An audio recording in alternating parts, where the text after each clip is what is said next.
much do you think Pat Dixon paid Doom to do what Doom's been doing? Because I think that happened. Karmicx, I definitely was not stream sniping you, okay? So don't accuse me. No, hey, no, I even told people, hey, you can stream snipe my shit. But yeah, I like, okay, that gives me carte blanche to shit back in this weird topsy-turvy fucking world. So, you know, that's what's been going on. Well, so. you know, you still say and do things that are fucking, you know, funny. And I don't know, like, your level of, you know, like where you're at with it. But it's just... Sometimes when you come in mid-sentence, you know, and you're like, and they fucking know it, you know, like when you're talking at one level for a while, and then when you pick up the volume, it just fucking hits me, man, and I can't help it. When you said that last night about her talking about you fucking a goat, I thought I was gonna fucking lose it, man. Oh, dude, she wrapped me into her fucking stand-up, and I'm like, I you know, on a certain level, I'm a little honored to be part of her stand-up in any sense of the word, you know. So that is kind of a kudos. It's kind of cool, like the subject of a joke. Yeah, to be a subject of a joke, but then reduced to being a fucking goat fucker. It's like, yeah, that's not a good look for a relationship. Any semblance of it, but I understand it's comedy. Well, obviously it's not. It doesn't, like, nobody knows you there or anything. Yeah, so like, I'm curious, like, what is it about that bothered you? And then I'll tell you what I imagine might have bothered you about it. Well, here's what bothered me about it. When I used to joke around with Felicia, when I joked around, she said there's a little bit of semblance of truth to every joke, which I personally don't feel that way. I mean, if a person wants to be extreme about certain things, it's so over the top that a person knows that's not even in the realm of a joke. It's over the fucking top. It's like, it's bizarre. So when I joke about things, she said there's a little bit of truth in every joke. And that got a little poignant when I seen that joke. I'm like, okay, she thinks of me as this hayseed from the middle of nowhere with no relationships with any other human being. She's like easy pickings. So that was in the back. That's how we've all kind of been looking at you, though, because like it seems that way. I mean, like at least that's the meme. I mean, you don't see as many people as, you know, you might if you were living in a more populated area. So I guess when she talks about, look, I'm not defending her, you know, writing a joke about you being a goat fucker. Here's the way that, like, I mean, like when she says there's a little bit of truth in every, and I didn't mean to interrupt, but when she says that there's a little bit of truth in every joke, I think that jokes need to be true in order to be funny, which is why the left has a hard time writing jokes because they don't really have truth. You know, they have to go for applause breaks and stuff. Seems to me. I'm just telling you right now, Pat, I miss having like any semblance of a conservative talk with anybody. It's been way too fucking long. It's like I'm coming back from Mars right now or whatever the fuck. Really? I mean, she doesn't want to talk about that stuff or didn't?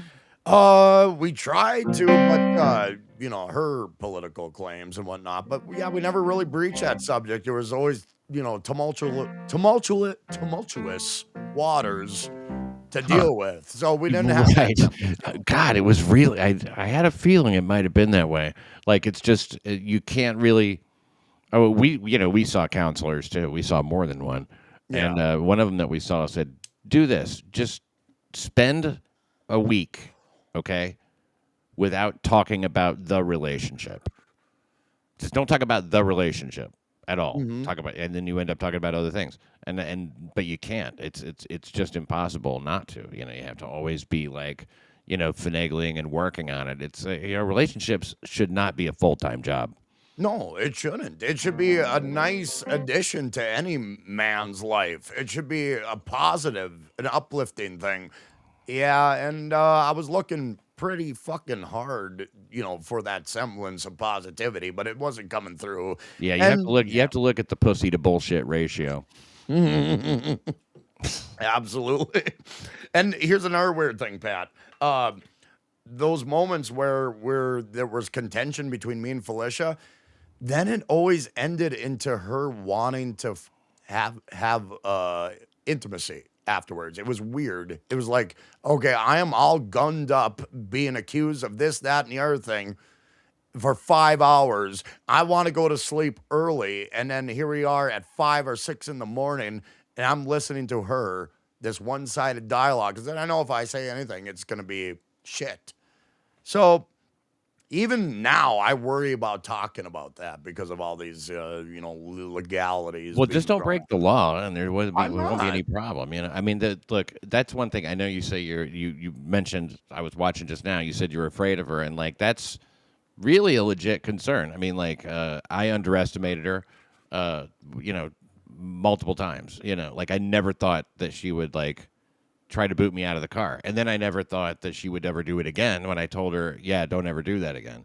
And then I never thought that she would call the police for no reason.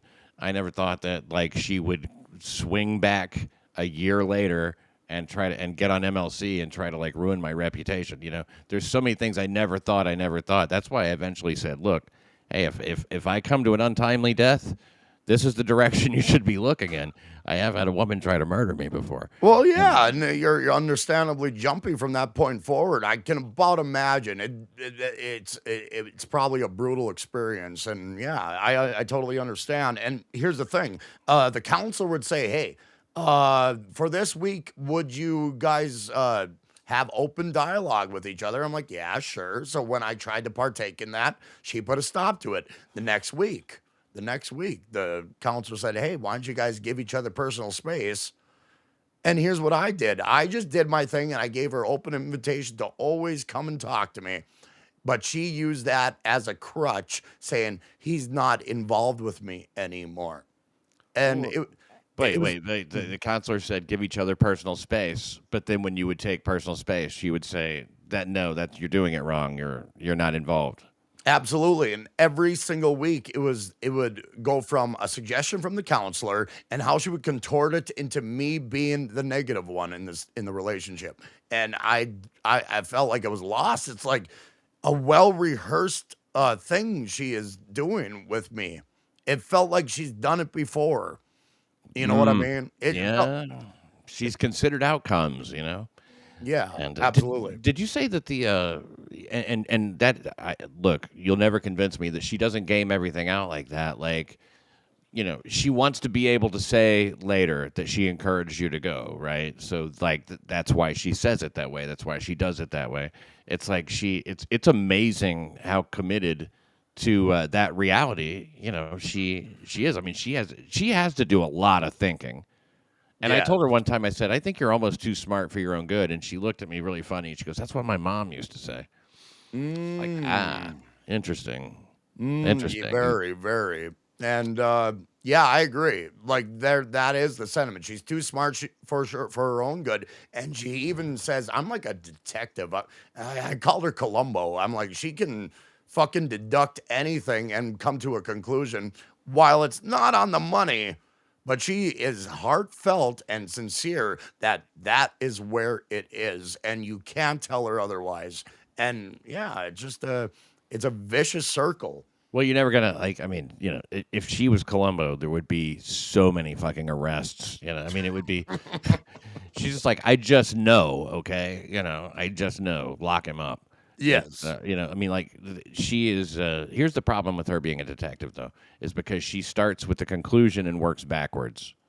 I mean, like, she figures out what it is that you've done, and then she fucking, makes it true. It's all confirmation bias is what it comes down to. A lot of confirmation bias. I mean, like, you're familiar with the concept, obviously. Yeah. And experienced it a ton. So anyway, it's the feeling you have right now. You have total fucking freedom, and it is, honestly, dude, the best feeling that there is. And so, for that, let's just say, celebrate that. Wholeheartedly. It's like I've been feeling this weight being put on me over the last few months, and it was like Chinese water torture after a while. It was like, it just kept coming, and I'm like, okay, this feeling, I don't like it anymore. And I tried. I was like, okay, I'm gonna be serious about this relationship. I'm gonna actually give a fuck. It's like Chinese cooter torture. Yeah, exactly. Exactly. And by the way, I feel she's a beautiful woman. So, I'm attracted to her. That's why I was in a relationship. So, those things, it was like, okay, it's a mixture of that and this weird weird unresolved bitterness that I had to fucking put up with on a daily basis. And it's like, is it worth it? No, no, no. And then it's like 5 months in, it's like, okay, where are we going to be at if we do 2 years, 3 years, and things go sour? And we're so in deep with each other. It's a vicious, vicious thing. So I was looking into the future too, the worst case scenario. Oh, this really? whole time. Yeah, I was starting to figure that feel was. Oh, what's that? I'm sorry, talk. What did you figure that was, worst case scenario? Well, having the cops called out on me and assuming that I did impropriety because you know what, Pat, I listened to the show. I understand where you were coming from last year, and when all those accusations were being levied against you, uh, I understood where you were coming from when you said things like, and this was the most poignant thing you said last year about Felicia is like, I noticed that I was doing nice things for her and she wasn't responding to it.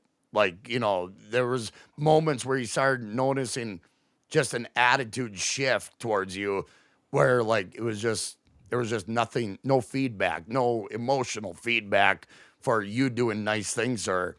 And I started to feel that as well. So right, yeah, that you're just dumping fucking goodwill into a big bottomless pit, you know. And absolutely, you just want to hear it smack bottom and do some good. But and speaking of smack bottoms, you know, Chrissy Mayer brought in as some sort of like, I mean, that was ridiculous. And so the whole thing, my thing was kind of, you know, enabled and coordinated to a degree. I mean, like the whole rumor started from Gino. Yeah, I mean, nobody ever said anything about me hitting anybody before I punched Gino Biscotti. Never. Right. Never. I mean, not a domestic call, nothing ever. No, you know, just there's no record of anything like that, obviously. And like I can say that with you know, I've been married 3 times, divorced 3 times. You know, people get divorced. Shit, you know. I mean, people things happen or whatever. They didn't happen for me. And like a lot of times divorces happen because of that. Not in any of my cases. So you know, I've been with women a lot, okay? I mean, I've had some kind of woman around most of the years, and, you know, like, I don't know where this trail of fucking broken women are behind me, but, you know, all the people feel free to say things like that, and there's not a lot of self-edit, because, you know, he was so mad at me, man. I mean, Gino was just so fucking mad at me. Yeah, there was a lot of heat resonating from that situation, and there was a lot of I always felt from a fan looking from a guy from the outside looking in, it felt like Compound was like a sinking ship, and it was like rats trying to crawl up the side of the ship and doing anything they can to be the last rat. And you know what I meant? When, you know, after your situation, I just felt like, okay, here comes Chrissy saying this thing. Well, she works at Compound. You know what I mean? She works at Compound, and she's closely connected to Gino. And she felt, you could tell, she was like, I could have gone my whole life without talking about this. I never wanted to, but, you know, this happened. And she was like, not an enthusiastic witness or anything like that. It was, you know, just something she felt. I think that she was compelled to do that for some reason. I can't prove that or anything, but obviously, yeah, she had no interest in saying anything about this separate from, you know, like, and it wasn't until right after I punched Gino, then all of a sudden, you know, he tries to start this, you know, this big narrative. And hey, look, you know, you can't say it didn't catch on, but like, and then actually Felicia, according to Gino, by Gino's word, those two were in touch for months. You know, like she said, he said that she was texting him all the time, you know, during that time. And I did notice that, like, she was starting to say a lot of things that sounded like a lot of the things that he was saying. Right. And the thing with Felicia, there was a lot of glowing praise about Gino Visconti in particular. And it just seemed, a little off. So it kind of made me realize that, yeah, there's more than meets the eye between those two as well. So, you know what, like I said, I'm on the outside looking in, and I'm just assuming what I'm seeing, you know. And yeah, I realized that too. I didn't hear the new thing that's been out on the situation about you and Gino and Felicia. I heard there was something going on you revealed something. I'm not sure of it. I'm sure you don't want to recount it. Well, I mean, just basically as far as she goes, I mean, it's just kind of what I'm describing now. I don't have any evidence that they were ever. He did say something about one time he texted me claiming that she was sending him nudes, and I think he was just trying to, bother me at the time. Well, I'm gonna share something to the. No, I best not share. No, you must. I shouldn't share everything to the world. But you must share this, yes. Yeah, I better. Okay, yeah. Wait. 5 seconds. 5 seconds. No. Go ahead. Okay. Here we go. So my first nude experience is nude post. My first dick pic was to Felicia. She was the first one to receive one, and I walked into a new territory just by sending that. And yeah, it was weird for me. Of course, I'm a guy from the middle of nowhere.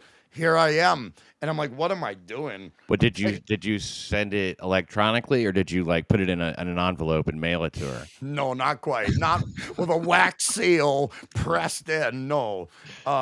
No, I sent it. I sent it through a DM, and because hey, one good turn deserves another. When you're starting out with this shit, she sent you a dick pic.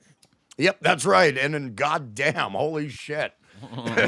But yeah, it kind of progressed like that, and there was a lot of talk about you and your digital stuff, and I'm like, here she is proving what she had against you as a person who was, hey, you're a single man, you're going to meet a girl, and you guys are having a back and forth, and interest develops. Hey, here's a picture. You know what I mean? It's. I've never been too quick to send them, but I did send them to her, and she still has all of them, from what I understand. I mean, that's what she said on MLC one time, but I don't. I mean, I haven't. I'm not a. I don't know, man. A lot of the stuff that she said was stuff that she would tell me was true when I was with her, and I'm like, no, that's not true. I mean, like, I don't want to be gross, but I mean, she was like going on MLC. She's like, oh, Pat loves anal. It's like, no, I don't. I don't love anal. I told you I don't love anal, but she kept telling me I love anal. Like, okay, whatever, I mean, it was not a thing between us that I loved anal. I don't know but she figures that that's kind of like I guess it's just salacious and whatnot, and she's trying to sell the sizzle. Now, I don't know why you would go on and talk about your abuser loving anal playfully, like that for a while before you decide, okay, oh, and by the way, he hit me. I mean, that's highly suspicious. And also, like, when she was starting out on MLC, and then I'd say by episode 2 or 3, after all of those accusations, after all of those words that were said about you, she followed it up. Would you go back with Pat tomorrow? And she said yes. And then when I brought that up, she said, oh, I was joking. How is saying yes to your so-called former abuser viewed as a joke when you say it just flippantly with a smile on your face? Right. And then, like, wow, I wasn't even aware of that. And then on top of that, too, like, whenever somebody introduces levity into that topic, she's like, just as we saw in Clowntown, she's like, you wouldn't talk about that with such levity if you had, so, like, clearly, if it's only people who watch these things and get I don't know, you have to kind of, like, see the whole. That's why those Doom videos were so. Thank God for Doom, for just taking an interest in this and helping to, just clear it a little bit. Quite a bit actually. It really a lot. Absolutely. And I assume when that Doom video came out, she wasn't pleased about it. Not at all. And of course, her enemies had to become my enemies. So hey, Doom, I hope everything is cool. Should I turn you into block?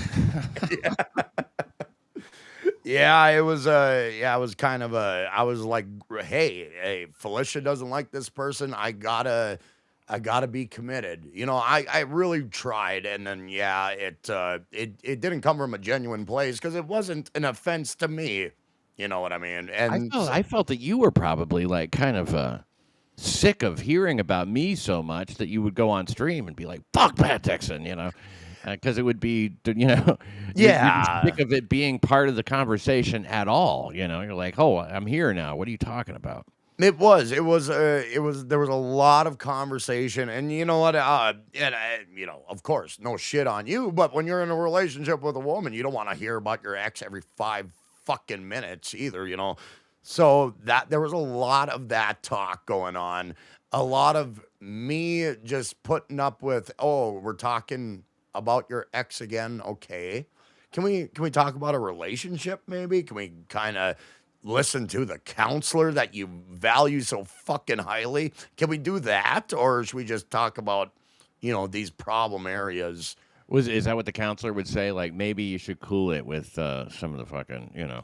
Well, there was that. It's like, if there is a negative presence in her world, why dwell on it and bring, so-called emotionally bring yourself back to this emotional place? Yeah, there was a lot of that going on, and and then I was like, the best thing to do is just not talk about him. I mean, let's not talk about him. After a certain point, yeah, it's been talked about already to death, So, I mean, you got to just, at some point, it's diminishing returns. What else is there to fucking say? Absolutely. After, let me see, we're going on 2 years now, or close to 2 years about this topic, and I'm like, what else? Every stone's been unturned, and now almost 3 years now. Holy shit! Good God! Since we broke up, yeah. Wow. Carm, is there any chance? This is a Padua Tiger here. Is there any chance Fish recorded your arguments? She voluntarily said, "I'm recording this," and I'm like, "Sure, fine." And she would say that out loud when she would confront me with an issue, and there's many issues. It never ended. I was like, can I go 1 or 2 days without a fucking new issue to deal with and feel like a piece of shit? But wow. Yeah, there was a moment where it was like, okay, I'm recording this conversation just so you know. I'm like, why are you trying to make me out to be this human pile of shit? Just like this idea. And I'm like, this is not what I signed up for when I developed a relationship. And yeah, it was many of these moments just piling up. And I'm like, what am I supposed to do? Recording this stuff like all the time. It has it certainly makes you talk a little different, I'm sure. And then maybe it doesn't. I don't know. I would think it would. Like at least you just have that awareness, which is fine. I would have much preferred. I don't know that I would have changed anything really, because I mean I was aware that she was gonna start her recorder and stuff like that. I honestly I guess I just didn't figure like so what, you know what I mean? Yeah, I have a reason to be furious, and I would get really mad sometimes. It would take a long time to get, and then eventually,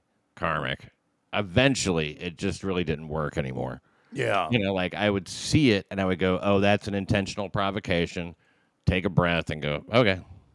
Absolutely, and it ended soon after that. And the last one that it was just somebody in my chat room, and she making me look at like I was having a behind the scenes conversation. I showed my conversation with one of my fans who just happened to be female. Ooh, da lolly. I showed it to her. You lied to me. You said you didn't talk to her in 2 months. And I'm like, I said, well, you got me on the hot seat every fucking moment you're yelling at me. You always put me on the hot seat. I got to give you an answer quick, or else you will flip out, and I'm scared. I'm worried about where this is going to progress to. You know what so that's where it became the last day we spent together. She blamed me about a fucking chatter in my chat room being too friendly with me. Oh, I'm a girl who's concerned about my cats. Where's Timmons? Yeah, that's exactly what would happen. She was worried about Timmons, and we were talking about my cats because she's a cat owner, and that was the basis of where we came from. And I'm like, okay, she was worried about my cats. I want to put her at ease and say, everything's cool. Don't worry about it. She took that as me looking for a new love, and I'm like, okay.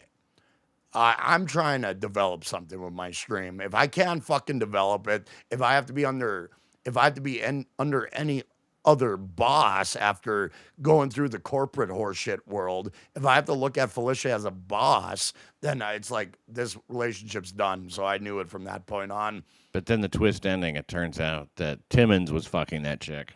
Oh, God. Yeah. Well, he has all the right to stay away from, what do you call it? I'm not. Yeah, there you go. Yeah. No, that word comes to mind really easily for me. Well, it's funny that you say that about the corporate thing. It was like a corporate structure because in the corporate situation, you had to see a counselor. And in this situation, you had to see a counselor. It's like she makes it your full-time fucking job. Yeah, and I kind of wonder if she listened to me, tried to understand because I'm kind of an open guy on my stream. Maybe she pinpointed this place, pinpointed that place, where she can say, okay, I can manipulate this fucker because he's open and honest on his stream. So I find these little pinpoints to use on him in this relationship. I don't know if it's that calculated, but from everything that I experienced, being that calculated isn't far from the truth. Really. Yeah, I mean, she's definitely capable of it, and her mind, it's amazing how it works. Now, what do you mean she would use like stuff that you would say out loud on stream while you're being open, and then later hold it against you? Mm-hmm. Yeah, like if I had a positive rapport with a chatter who happened to be female, it's like, okay, then she would assume this is how I feel. This is how I want. She'd always want to tell me how I felt without actually asking me how I felt. If I told her how I felt, she said, no. Yes, exactly. Oh man, the first time she did that, I looked at her so fucking funny. I was like, well, here's how I feel about something. And I was explaining it and there was a pause. She goes, no, your actions say otherwise or something. I'm like, absolutely. Wow, if she interpreted any actions as contrary to your speech, and then, hey, actions speak louder than words, it's like a total mind fuck. And these are all like bright red flags that like, holy shit, yeah, completely blinded to the situation. I don't know how, at the age that I was, that I went back and did that again, knowing that third time just how bad it was. But I guess it was right after I, had punched Gino. And like and she showed up at my fucking door, and like it was like gift wrapped, and so I couldn't. I mean, I could ignore the texts and the emails, that she sent that day that I punched him, because she did. That the day I punched Gino, she was in the bar, and she like contacted me that she's like, hey, you alone tonight and stuff like that, and she like had written me, and then she texted me again. She actually went to text then or whatever, and then like. Or I can't remember if it was text or email. But then, yeah, she just shows up on my door. Did she do this? Did she start limiting your avenues to communicate with her? Like, no phone calls, but just, like, take it down to, she had me down to just emails at one point. Well, that never crossed, but here's the kicker. She felt I didn't communicate with her enough, and that was her point of saying, he don't love me. He doesn't communicate with me enough. I'm kind of weird about texting people or bothering people in general. I'm not that type of guy. I'm not a big text heavy guy. So I never really reached out with Felicia heavily on that. I was more of like a phone call person. And then when the phone calls happened, then it was me listening to her. It was a one-sided conversation for hours on end. And if that's how it kind of went. And it started before we even met, these assumptions that I am this, I am that. And my God. It was everybody weird. was and like it's funny because you can't your ears are fucking not working at that time, and I even remember you saying this. You were like, I don't want simple, I like it, I want complicated. Right. You literally said, I want it very complicated. I'm like, you're about to get it so fucking complicated. You don't even know. Holy shit. And you're absolutely right. It's a complication that I'm just going to say this for Felicia. There's probably the Prince Charming that can read her mind at every given moment out there. But in the real world, it doesn't exist. But in her mind, if it don't exist, they're all pieces of shit. That's how I look at it. It's like, I can't, that's not normal.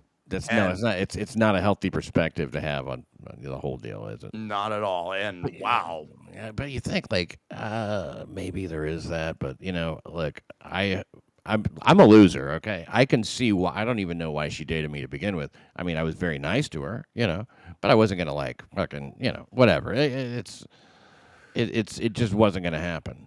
Now let me ask you this. Yes. And I think I probably know the answer.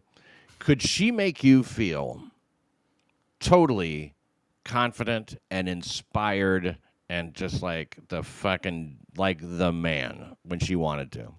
Oh yeah, she would quantify all my positive traits and say that I am built for another strata outside of the Dabbleverse. There was a lot of that. So I was literally pushing myself to be something more than whatever this world is. And I really tried. And did you really feel it though? Did you feel like, this thing that I thought was hard is now suddenly kind of easier? Mm-hmm.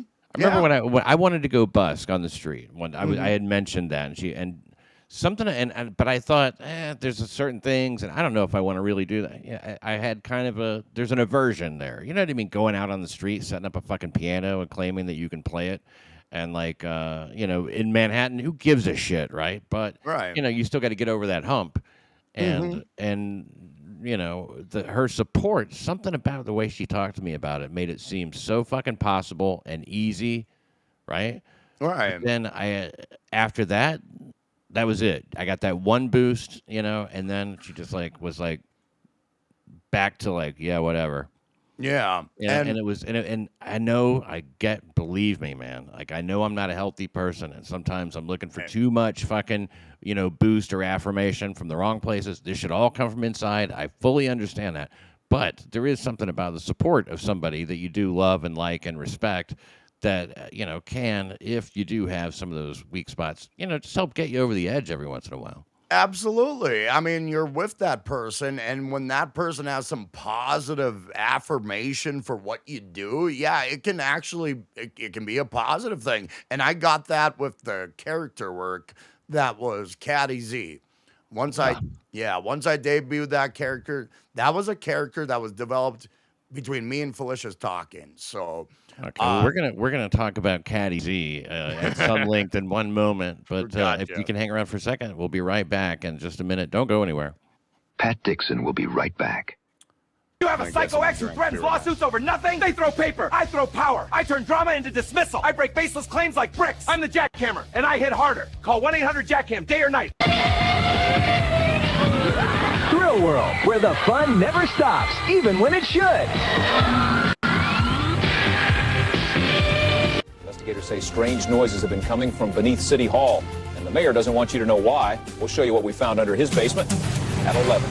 Your most trusted liar. Sniffy Muffin. I'm a Sniffy Muffin, and I believe every penny the government spends ought to be as honest as the people who earned it. As your next state comptroller, I'll guard your tax dollars like a faithful hound with a bone. Kenny's Midnight Landscaping. We mow, edge, and shape under the moon so you can wake up to a perfect yard. No appointment needed. I'm already awake. Call 10 Ken Lawn for a free nightly estimate. I'm Murph Farnwell, and if you need a harpoon, you need it from me. We've got over 300 models starting at just $9.99. Real harpoons, real excitement. Biggest selection in the state, from novelty minis to ocean-ready whalers. And yes, we take plastic. Come test one out on our demo dock, absolutely free. Murph Farnwell's harpoon. You hear me, Connie? You brought him here. He's your son, not a machine. Lady, he needs professional help. Vroom, vroom, vroom. You hearing this? You're telling me he sleeps in a garage hose rack? I was born to glide. It's America Unfiltered. You can't look away. The Raw Deal with Rick Vulgaray. Weeknights at 11 on WZUR. USA! This 4th of July, keep it safe.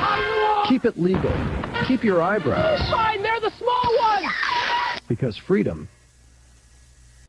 isn't free.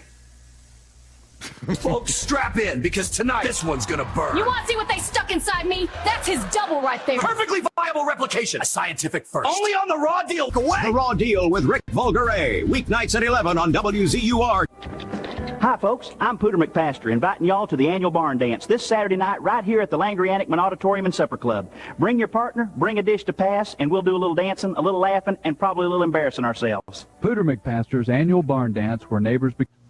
Hey there, I'm Jalome Opal Chop. Folks around here just call me Chop. At the Chop Shop, we fix pretty much anything with wheels. Cars, trucks, snowmobiles, whatever you drove into a ditch this week. We don't do fancy, we just make it work. Keeps you rolling nonstop. All right, so here Pumpkin Spice did those, huh? Yeah, he's great. He's so fucking good at that shit, and the way he makes them look fucking local like that and everything. I never get enough. Yeah. It's great shit. Great shit. Pumpkin Spice, I remember you, man, and it's good to see your work again. It's been a long time. I doubt he's in the chat, but I mean, he might be. Who knows? Cooter. Now we're looking at a lot of Cooter things here. Cooter Royale. Cooter Wars, a new hole. A new hole. That Cooter name really took off. Did she actually say the word Cooter? No. No, it was just a bedabbler thing kind of spurred on. Yeah, out of bedabbler's imagination, right? I mean, Rocco's imagination. The man is fucking, look, he found something that was, I guess he just thought that was a great word to use that voice with. Cooter. Yeah, just end the sentence, Cooter. Yeah, it works good, actually. And yeah, holy shit. He's got to put that fucker on a T-shirt the way it's I mean, that's not a bad idea. You do end up too with a character that's talking an awful lot about her cooter. So I guess that's like a big part of it as well. It's not really intended to be flattering, but it is fucking hilarious. It is. It works good. And yeah, I shit on bedabbler, but I was working from a different mindset, of course, and yeah, it's the way it goes. So that was like the last one you let go, I think. I mean, like you were almost warming up to me before before him. I was like, Jesus. But then again, I know that I didn't get mentioned after a while. Which was kind of a relief. But I wanted to ask you about Caddy Z. yeah. Let's talk about this. That you have here's my theory on Caddy Z. Because I think I'm talking to basically, the real dude here. I think on your stream sometimes you get a little bit, what do you call it? I'm trying to think of just the right word, but blustery and loud and shit like that, and how you are, when you're these people, I'm the new king, I'm the god. They see a real man walking. That's kind of a character, I mean, it just is. It is. It's amplified craziness, pretty much. That's just how I project myself. But yeah, right. Truth to everything, of course, and that's as much a part of you as anything. But you amplify it and bring it out in that way. So like you have that, and it's almost like a wrestler, cutting a promo. But then sometimes that's like kind of like I don't know. There's still like it's still a little bit porous, like you can still attack that. I think that Caddy Z represented what it looked like to me, and I don't mean to crawl inside your head. I got no business in there, but it seemed like Caddy was invulnerable, completely unflappable. You could never fuck with Caddy Z. When you were in that character, it didn't matter what the fuck came in. You'd just be like, oh, well, that's disgusting, Yeah. Sort of, you didn't have any, you could just, sometimes you're like, I don't even know who that is. Right. You would brush everything off with this, gay, flippant attitude. Right. And it seemed like, well, it's untouchable, So I kind of looked at, and the way you describe the war paint, it's like, yes, that's your front soldier there. And kind of like, just making sure that you don't get, feel insulted or something in a way, like kind of a protector almost. Yeah, like a mental shield of sorts. Yeah, I can understand that as well. The thing with Caddy Z, I was like, I seen, Roy is his name. No, it's not Roy Schneider. It's Fred Schneider from B-52s. I came across an interview years ago where he was talking about, it's like, yeah, I just go on, he got a Sirius XM radio show at the time, and he's like, yeah, I just go on there, act like a bitch, and leave. And I ran with that. So I gotta thank Fred Schneider from the B-52s for that fucking crazy ass line. I just go in there, act like a bitch, and leave. Just very dismissive. And I was watching Schitt's Creek. Eugene Levy's son, who's in that show, is a gay guy, and he has a very funny way of leaving. He's like, okay, I'm done with this. Okay, yeah, okay, good. That type of mentality. So I just channeled those two things. And yeah, it was yeah, you can kind of brush shit off when you hop into a character. That is very true. And particularly a dismissive gay character, because it's so far from like your usual personality and everything. And it's so far removed that like whatever they fucking say, it doesn't even matter.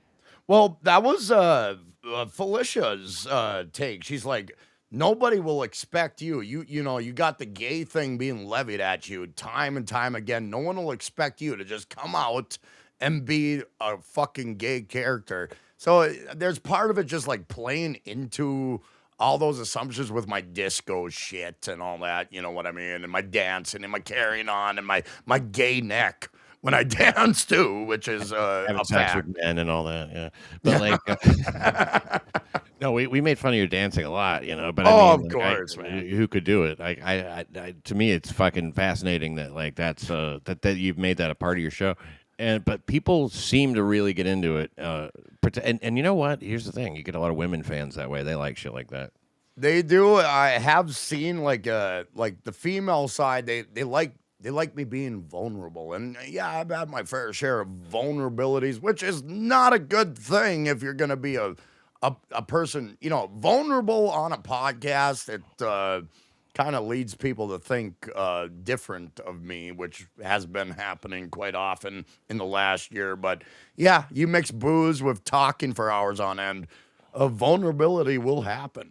Eventually, you break out in tears. Yeah, yeah. But I know the kind of vulnerability you're talking about too is not necessarily just that. Now, we've all seen you at a bunch of different stages. You're like, you sometimes. Ebullient or whatever, I mean, like nothing can touch you. You're great, and then you make it angry. You get mad, you start yelling, and then there's the kind of frenzied yelling that is like, this is not bullshit at all. This guy is really upset, which is what we saw. I thought last night, and it, even though you kind of got what you're doing down now without drinking, you do need alcohol to go to that place, I think. Yeah, and I do need alcohol to get me to that vulnerable place that I like to stay away from. I don't want to go down that road. I never did. I don't want people to see me at my lowest moment mentally. And when that's where I'm at, it's a real fucking place. And I don't think it's good for any type of career to kind of put yourself out that way. But you know what? It happens. When I am gung-ho to get monetized on YouTube, I was losing track of time. It was just nothing but hours, and in doing that, my vulnerability would kind of break through with the booze and it was a bad situation, and it became a trait where I was just being real and honest, and all that honesty leads to a lot of shit, unfortunately, but it's an honesty, but it also comes out in kind of a, in sort of like through the fucking, the what do you call it, Royal Crown filter, Yes. So like it's kind of a garbled message sometimes. I mean, like some of the stuff that I've seen you. I mean, dude, you've been outrageous. I mean, you have been the most outlandish thing that anybody has seen. You melt down more than anybody, it seems. I mean, like where hardly anybody puts that kind of stuff out there. It's just like you definitely have taken that. I mean, I know that your approach, rip my heart out of my chest and all that kind of shit. Right. Like, I can quote. Everybody can quote like, I don't know, 15 or 20 things off the top of their head without even thinking.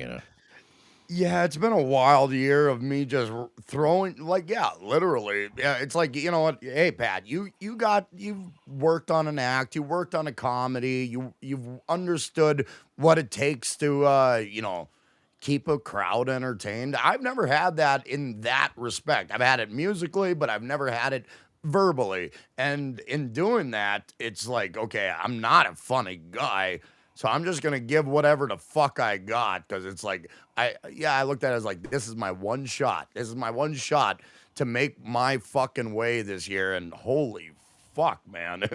I went through hell. I burned a lot of bridges. Holy shit, did I ever. I mean, do you feel like you're on the other end of that now? That like, hey, it's like a new start now, really, It does. It feels like everything came full circle right now. And it kind of did.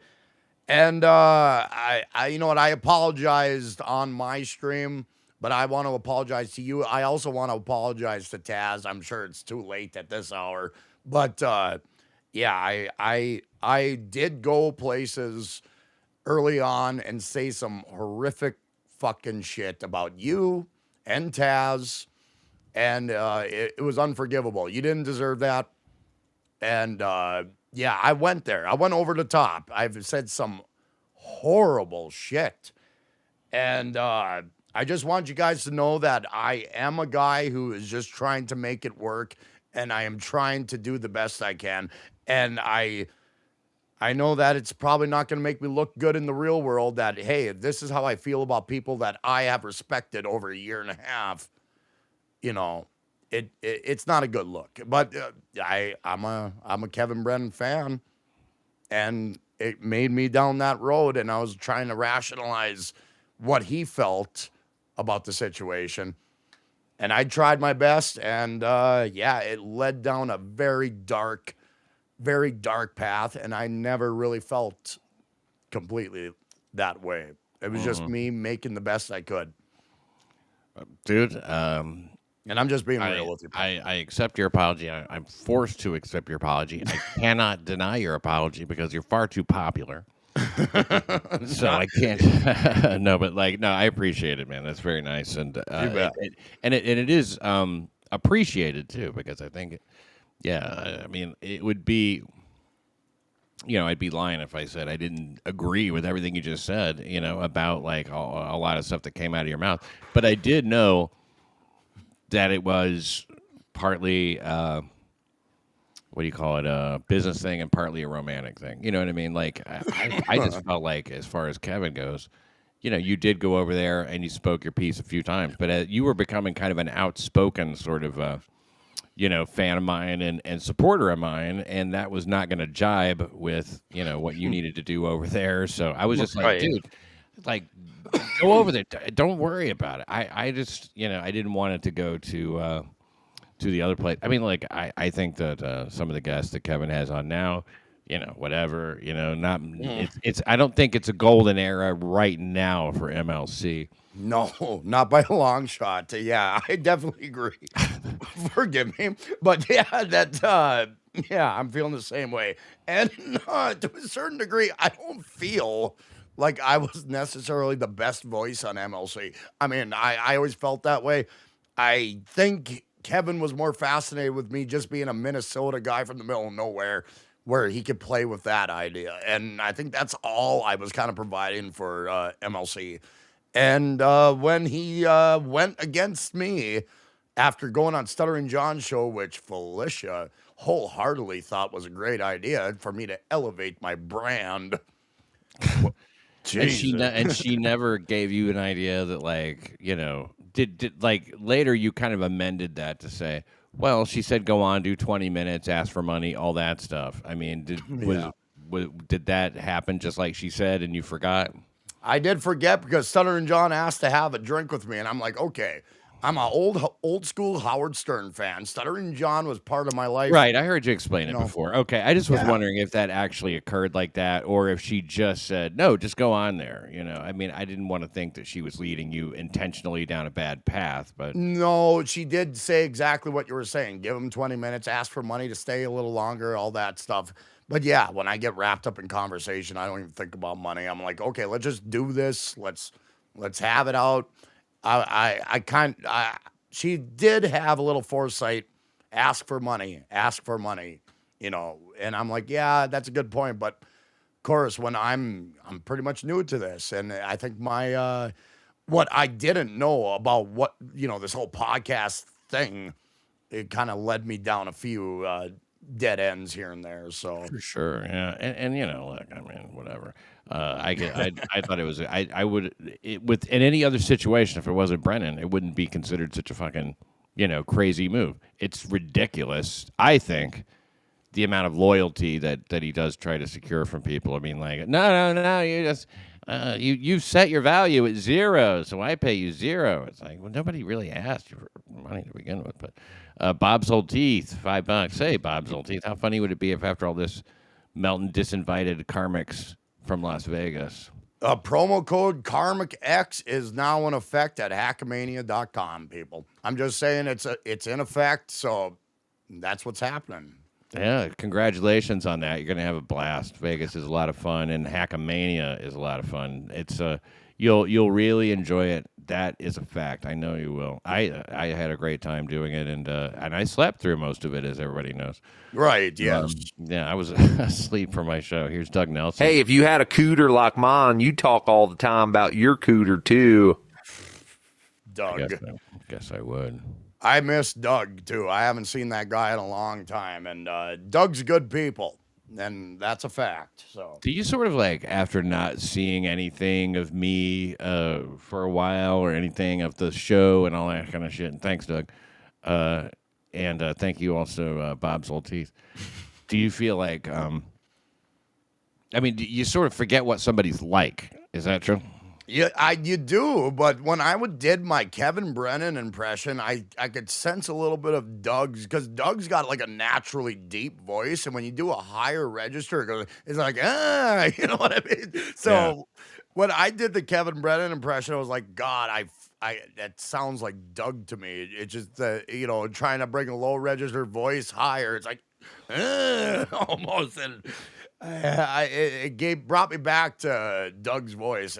Doug's voice is unforgettable, so it's really difficult. How's he doing? Has he been doing well? And no, he's on his deathbed, I'm afraid. Oh, are you serious? No, of course not. No, Okay. He's fine. He's fine. He's always on his deathbed. He's a sick man, but no, he's actually his health has like really, really gotten a lot better. Good. He's in great shape. Fit as a fiddle. And all that stuff. He's as they would say down south here. But no, he's good. And good. The Hunchosaurus, man. What's next for Hunch? Are you gonna go through with making the Hunchosaurus puppet?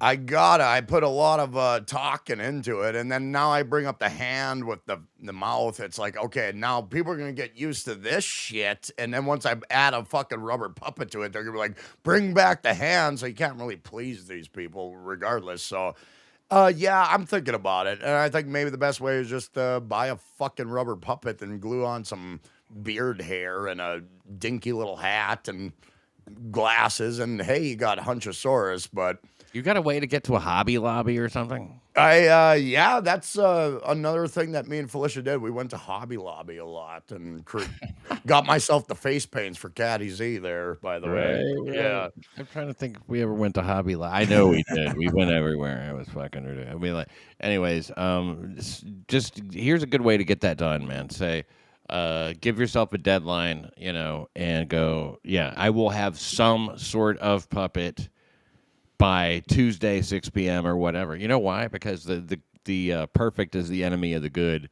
and it's a good way to get past all that. Now, look, if I could only listen to my own advice, I wouldn't procrastinate, right? Hey, I'm willing to take advice where I can get it, Pat. So I appreciate it. I'll keep that. I'll keep that on the top of my head. Set yourself a deadline. It's like if you want to go someplace, buy a plane ticket, and guess what? You're going there. Absolutely. I mean, you got to get all your other shit in order. So sit down and I did that one time with this girl I was dating, and we booked a fucking flight to Greece. It's like, I guess we're fucking going to Greece now. I guess what do we do? I guess we better get a hotel, and just kind of built the vacation from there. It's a trip what you can do when you just start, getting online and buying plane tickets. Yeah, absolutely. And yeah, you got to commit to a hefty investment such as a plane ticket. So you got to get your money's worth, and there's no turning back, really. Yeah, speaking of that, a lot of people really felt like backstabbed when you broke up with the other. It seemingly were breaking up, with Felicia a few weeks ago, 2 months ago or something. Yeah, and then like you went to see her like right away, and people were kind of like, wait a second, we were really invested in like sort of getting this guy through something, so we sent a lot of money, and then he used the money to go right back to the thing he was going through, Yeah, there was a lot of that sentiment being lobbied about, but I talked to her immediately after that show. We talked, and she's like, she was like, I miss you, I want you here, come here. And I'm like, okay. And then it just happened like that. And just like you said, you get the plane ticket, time to commit, time to go.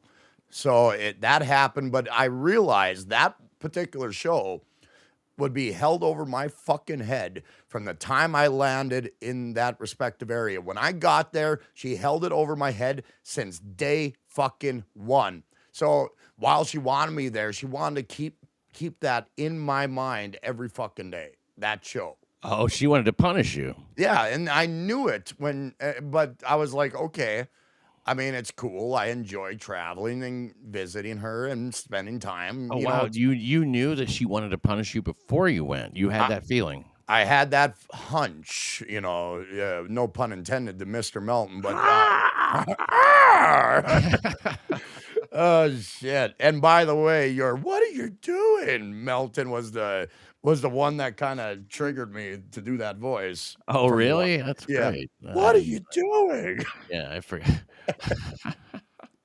Yeah, he was mad at me, and I thought it was kind of funny with the high voice, but fuck him. He's not even a homeowner, apparently. Oh, really? Kidding, what the of fuck? course. Kidding, of course. He owns his home. I don't know. There was some kind of shit with Goldfold who I had no idea was.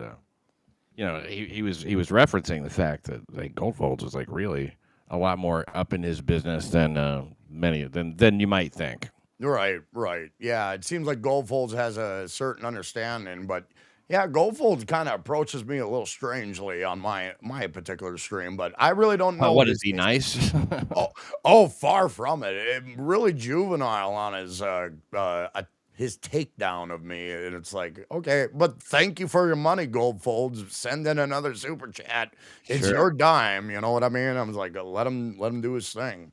So when you went down there for the punishment trip, what were her main bones of contention with that? I can guess and see if I'm right. Why don't we do that? I would bet that she really hated the. Well, obviously she took him up. Never mind, she took it up with you on stream. She goes, "I didn't force you into counseling," and you're like, "Well, no, And then you and the other one was about quitting drinking. She didn't force you to quit drinking, and you felt. But I know where you were coming from, feeling compelled to want to do that and getting all hyped up in the moment and being like, yes, I do want to do that. Are you sure? Yes. Are you sure? Yes. Are you sure? Yes. Are you sure? Yes. Yeah, exactly. And so you did it, and then it wasn't. Of course, it's not a bet of. It's no walk in the park. Yeah, it's like, hey, be free to do whatever you want to do, but keep in mind there's consequences for that freedom that I allowed you, like not being in a relationship with me anymore. So it was an ultimatum. He's like, yeah, you can do whatever you want, but if you do it, we're done. And it's like, okay, I'm just trying to develop something with you here. That's we just started. It's not like we've been together for 3 fucking years and we're gonna have these big, mighty ultimatums. It was really early on in the relationship, and it made me feel like she was taking me for a ride, Yeah, I mean, right away. You normally you would have some amount of time to be a fuck up, while you're dating her. Yeah. Before she gets to be like, hey, this is a problem. You need to cut it out. Yeah, and she also kind of looked at me as a relationship to make her feel secure that she can do a relationship again, because she was in the mindset, oh, I'm never getting involved again, and I'm like, well, here we are.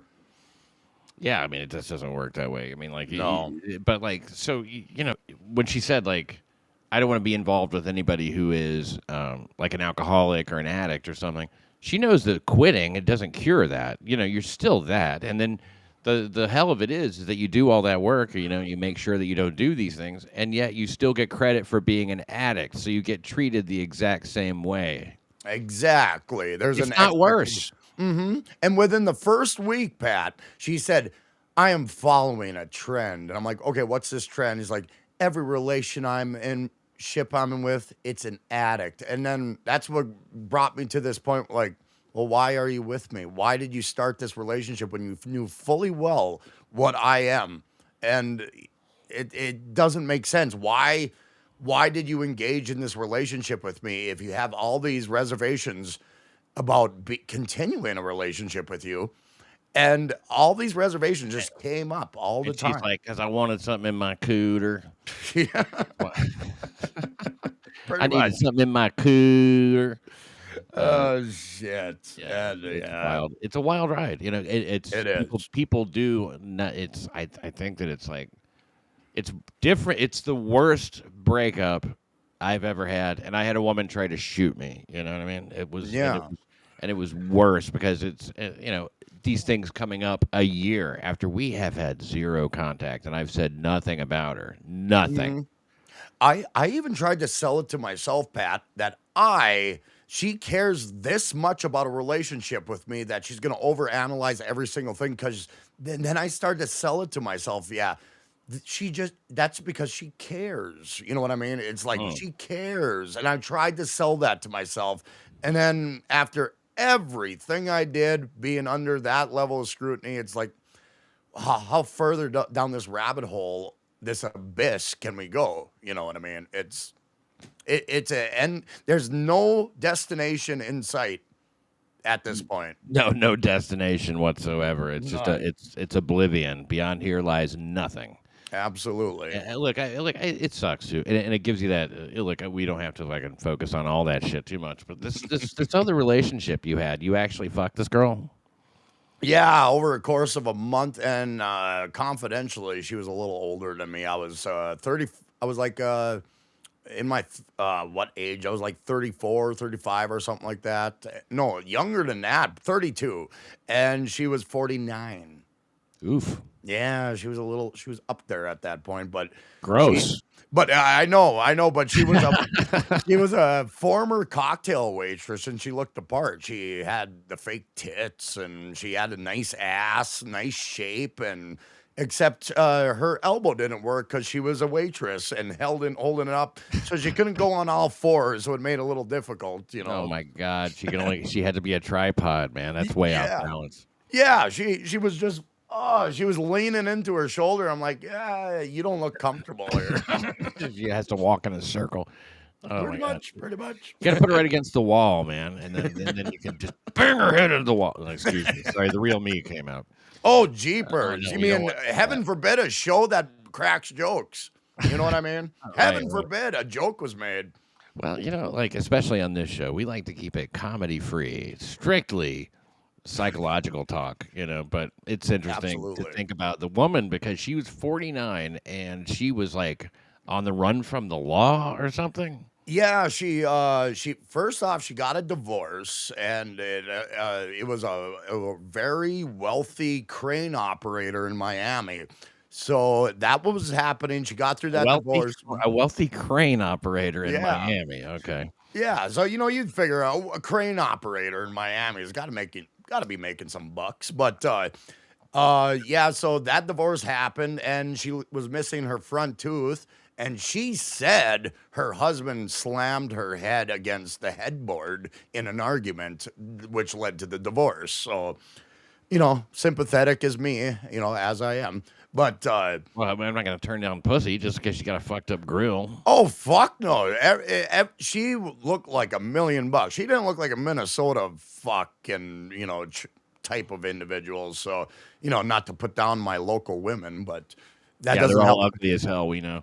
But she came, what did she just come crawling out of the swamp and like run to Minnesota, and then you happen to meet her at a bar or something? Yeah, she had relatives from that, a cousin that lived up in the area. She moved in there with her, and then she worked as a waitress in the local small town, Goodrich, 98 people, nobody town. And I'm like, I see this fucking knockout in that fucking shithole town. It's like, yeah, can we talk some more? And it led on to a month-long tryst, if you will, and yeah, it was a good time. She was like waiting on you. Oh no, I my brother was going to the bar to get a 12-pack, and I happened to be riding with him because I got out early from my job in snowmobile horse shit. Oh, okay. So you were just there. You were just there for whatever reason. Yeah, I was just there. My car broke down and my brother picked me up. That's what happened. And then we go into Goodrich and there is this fucking bombshell walking down the street. And then I said, well, hey, maybe I wasn't going to go there to have a drink at this bar, but I said, well, yeah, maybe one drink wouldn't hurt, because I seen her. Why not? Yeah. I'm opening a bottomless bar called Cooters. The endless bottomless bar. Opening a bottomless bar, yes. Oh, bottomless, got it. Cooters, wouldn't that be fucking great? Now there's plenty of topless places, I'm sure, but why not just a bottomless place? Yeah, focus on an area that hasn't been tapped yet quite well. Yeah. Although it probably has, any chick through there with their pants off, she's probably a total whore, but been tapped plenty of times. This was your first, and you were 32. Oh, before that, I had one night makeout sessions here and there with other women, but it never really came to a point where it was like sexual. Right. Yeah. So you had other experiences, but that was the first time you fucked a girl. Yeah, pretty much. She dug in with both fucking hands, like all her claws out and shit, and just like fucking probably scratched your back up like a fucking alley cat.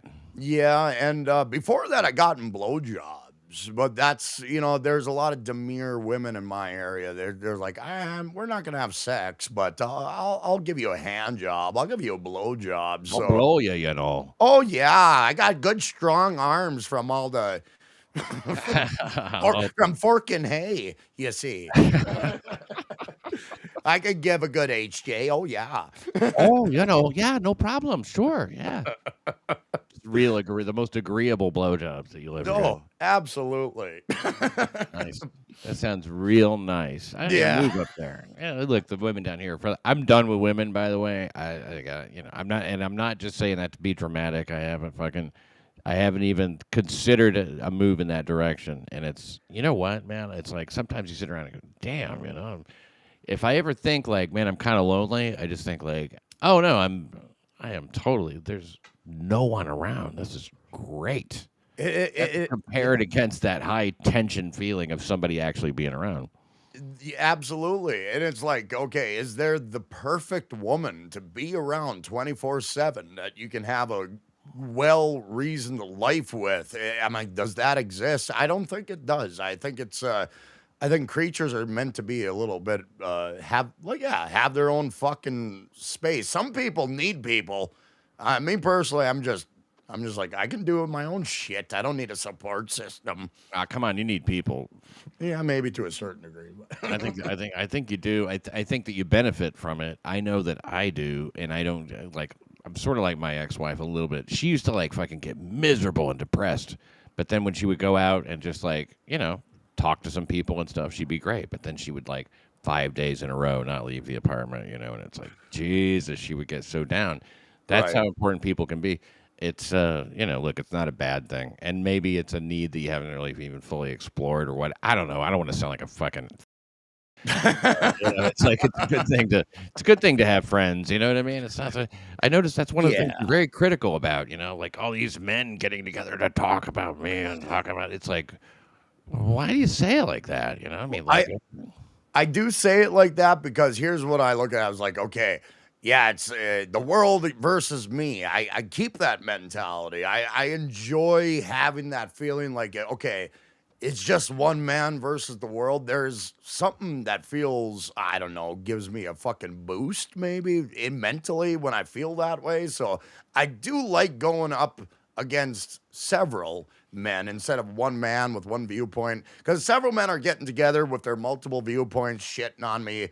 And I'm like, okay, motherfuckers, let's play. You know what I mean? That's kind of the way I go, the way I do things, I guess. You just want, and so that's the vector of attack, is just say like they're a bunch of cocksuckers and I mean, what else are you gonna say, right? And I mean, it's people get creative with their fucking insults sometimes, and I know that you have too. Like the shit porn thing, for instance. I mean, that was pretty wild. And listen, that Shmuel is not a fucking, come on. Okay, yeah, that comment that he said, it did give me a little bit of a stir. It did. Yeah, I'll be honest with you, and I don't know why it was said. Was it said in jest? Was there any context that showed him that was leading up to, like, maybe there's a funny thing about it? Now, that's how I viewed the clip, and I would look at it, if anything, as just like sort of a stray comment that maybe wasn't funny, maybe an attempt at humor. I don't know, but I don't think that I certainly don't believe that about him. I don't think that there's any doubt that. I mean, I've met the guy, I've hung out with the guy. He's a cool guy, you know. I mean, what cool would be a stretch. He's an old guy. Right. He's just like a respectable old dude, you know, who like is in this horrible fucking world now, you know, by his own volition, and mixes it up just like everybody else, you know, and so I don't know, when people go right to those type of, you know, like ugly accusations. Yeah, to me, that's just like such an extreme move, you know, and it's such a serious thing to just throw down on somebody because of, you know, a thing he said about an actress one time in conversation, which, you know, whatever. I don't think that's a big window into his proclivity. That's me. That's just me. Right. Yes, absolutely. Facts are facts. Facts are facts. Here's Alan J. Mannix here. Karmicx, good to see you two talking it up like old pals. You stay on this track, you'll be the rightful prince of the Dabbleverse. Pat, no need to comment. I know you'll get Karmicx the other 5 between 6. Keep the faith, brothers. Hey. Thank you, Alan J. Alan J is good shit. And thank you. And Joey C., what's your view on that jailbird beast? Well, is he... I was so surprised to see him when you went to do Alex Stein. I was like, what the fuck is Joey C. doing here? Glomming. Yeah. And I think that, okay, listen, you know, you're not going to want to hear this, but like, I think that the mistake, if there was a mistake that you made there, it's the same mistake you made on MLC, which is, excuse me, you know, with MLC, you just showed him too much respect. I did, yeah. You showed him way too much respect. You should have gone in there and just like, rah, rah, rah, and just been a wild ass. And I know that feels counterintuitive because you're like, I actually do like this guy. I want him to just be doing his show. He wants you to come in there and just rattle the fucking cage, you know, and act like you act sometimes. Yeah. So that's what he was into. And the thing is, it's like giving the people what they want, giving him what he wants. You don't really know. I mean, look at Mr. Kill Everything, okay? He's been on stream before, passing out drunk. Mm-hmm. And, you know, it does make him, he seems maybe a little whack-packy to some people. Right. You know, blood on him and stuff like that. Yes. But, you know, if you manage that and come in, you know, like sort of, you know, you make this impression. It's like you treated it more like an appearance rather than a performance, I think. Yeah. I did look at Joey C. Differently. Well, you know what? That's what I here's the thing about me, Pat. I like confrontational comedy, and that's probably why I gravitate towards MLC. Fuck you, dude. No, fuck you, Pat. But yeah, I do like that, and maybe for like, I look at it as like a little bit more play involved to kind of, like I say, amplify how I really feel about somebody. If I'm talking shit about Shmuel, if I'm talking shit about Joey C., it's just an amplification of a speck of what I view of that individual. Because it's just something, just the way I it's the confrontational affect of my show, which, you know, is keeping me, I don't know if it's a good thing in the long run to go down this route, just button heads like that. And I also go on MLC, and I do treat I'm weird about people who are older than me, substantially older, like Kevin Brennan and Joey. He's like 60 years older than you. You know, and give or take a decade or two. Like he's up there. But yeah, he's older. I have a weird respect for people who are of a certain generation, and it's something I got to get over if I'm gonna play ball on MLC, and I haven't really got to that point. Yeah, really. Well, I mean, you know, geez, you think you'll ever be back on? I mean, I guess you very well may be, because the last time you were on my show, he had you on the very next day. Yes, he did. And it's like, I can't really trust. I'm never going to have Karmicx on. Yeah, we'll see, Kevin. Yeah, I'm sure you want some of this shit after everything that happened the night before. But I think you'll have Felicia on before me. I'm just guessing. So that you guys can go over you can each go over the details of your breakup. You think you'll get that opportunity?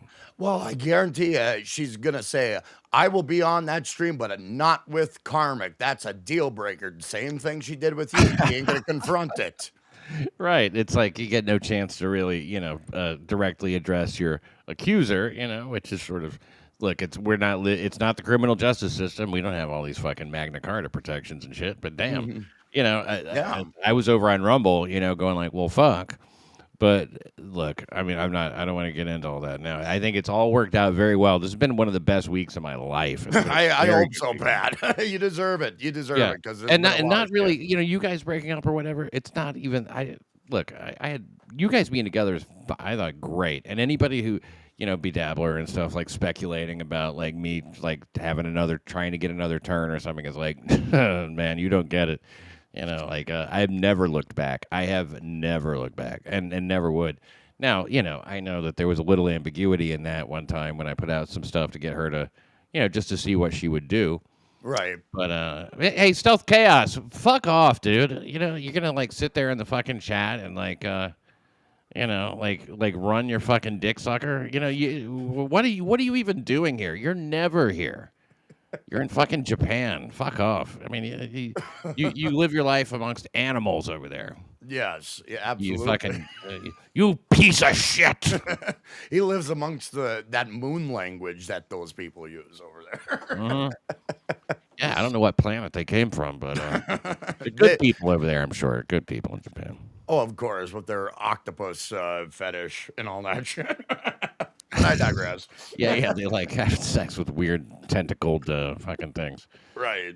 They like the idea of it anyway. Oh, of course. When you're on a little island, crazy after a few generations, you'll start thinking of crazy shit like tentacle fun.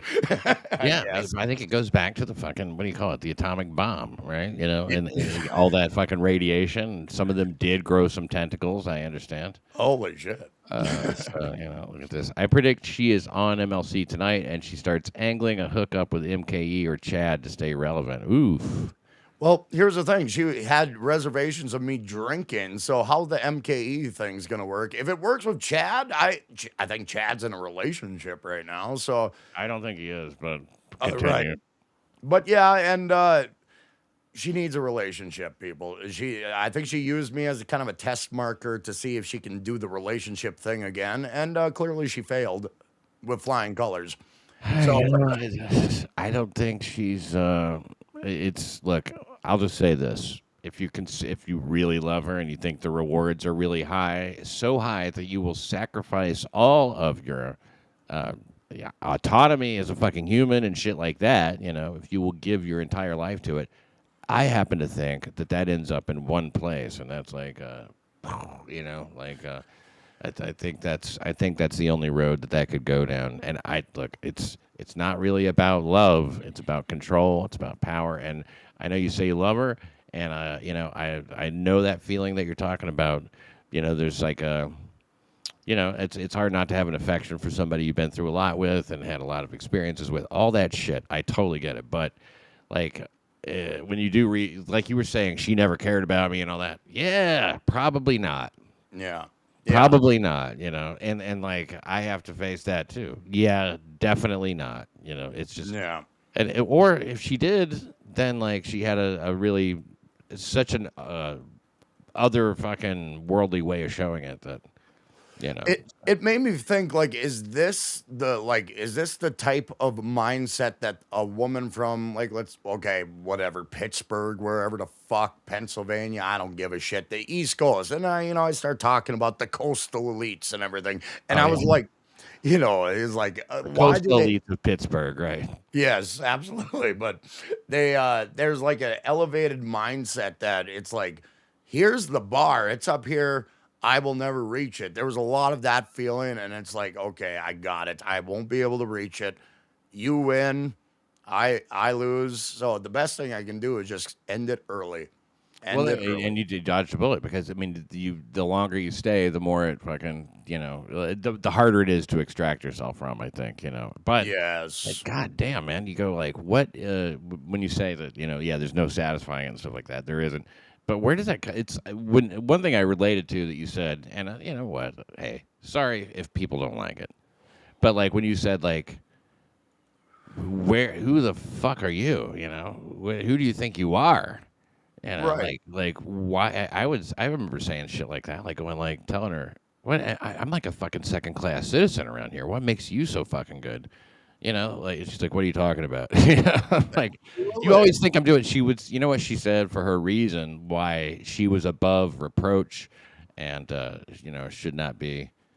Held to the same standards as me is because it's not in her nature, and I've proved that it's in my nature to cheat, and so she judged me by what she figured my nature was. It was somebody's looking right down at your fucking nature based on shit that happened when you were 20. I'm like, look, there's red flags all over. It doesn't really matter, but MLC, we'll see what happens. I don't know. I mean, like, I don't think that she's going to be.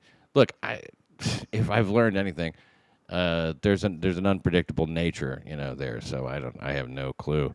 Yeah, I do. I don't either. It's the not knowing that's troubling. But I guess we'll find out in due time. She seemed to like both of them. She seemed to like kind of be throwing out some overtures to Chad one time. She's talking about how symmetrical his face was. Oh, of course. And Chad didn't even know how to fucking field it. He was just like, really? I got some pictures here. He starts opening up his scrapbook for her. It's like, yeah, that's right, dude. That's what she's after. Show her your scrapbook. And then I see Chad show off a picture of him with some random dude, and I'm like, Chad, why does anybody give a shit? He likes to name drop. He likes to show off some shit, but okay, I digress. Anyway. Look at this. Enjoy this week. Dixon, you crushed it. Boing. Music. Sound. There you go. Thank you. And damn, I don't even know what to say. Thank you so much, Beth.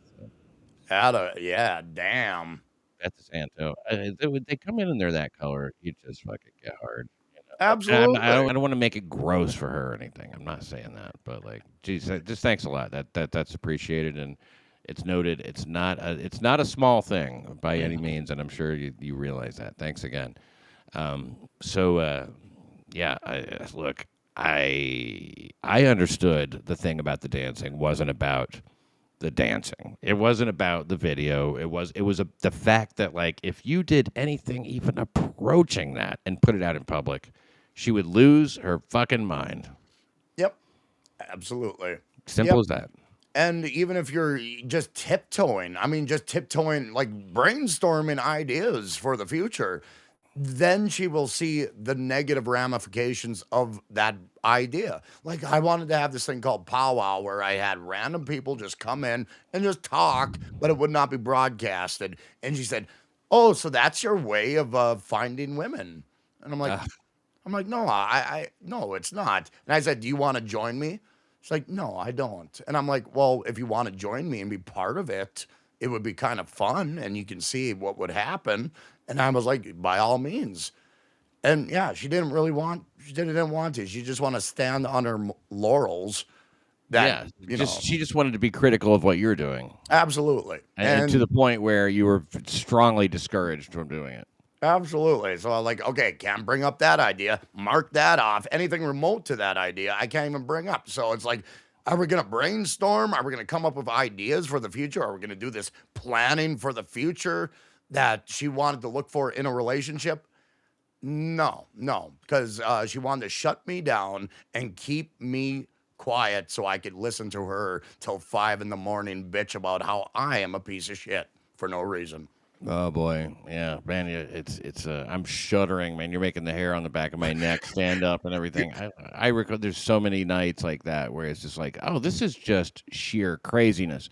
Here's the thing about it: it's like having an alcoholic parent or something, which makes a lot of sense because you're like all this irrational shit that you're dealing with, and all this like, fucking just big problems, and there's no solution. It's insoluble, but you have to deal with it. And then when it's over, the relief is just like, oh God, I can't believe we get along again. This is great. And you just don't want to discuss all that shit anymore because the last thing you want to do is light that fuse again. Absolutely. And it's like, okay, I'll mark that down as another touchy situation. And it's like, okay, got it. Duly noted.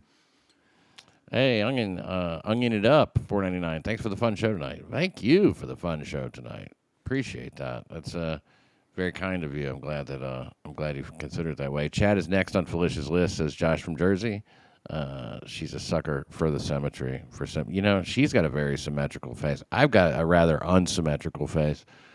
She has said before she likes these like really ugly middle-aged guys with pitted skin and stuff, like really beat up looking old dudes. I'm like, well, hey, look no further, but really boosts your confidence when you hear that as I'm like, God, am I ugly enough? I don't know. Maybe I could burn myself.